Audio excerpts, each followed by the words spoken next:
When I have fears that I may cease to be, before my pen has gleaned my teeming brain, before high-piled books and charactery hold like rich garners the full ripened grain, when I behold upon the night-starred face huge cloudy symbols of high romance, and think that I may never live to trace their shadows with the magic hand of chance.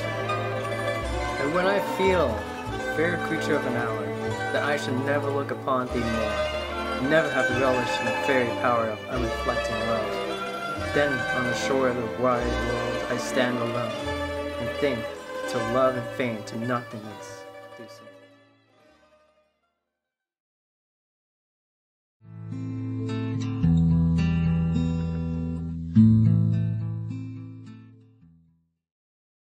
The speaker here is John Keats talking about his short life and his short time on earth. The audience is meant to be his lover or the person that he really cared about at the time that he was writing the poem.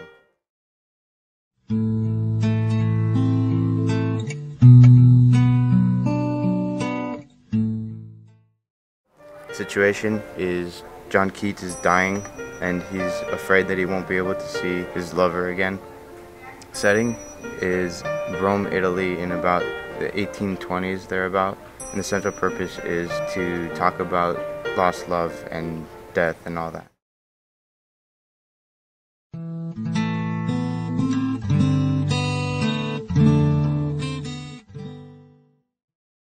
The diction used in this poem expresses the fears of the speaker Arthur to never achieve the sense of literary completion he is striving for, as well as his inability to be with the one he loved due to illness.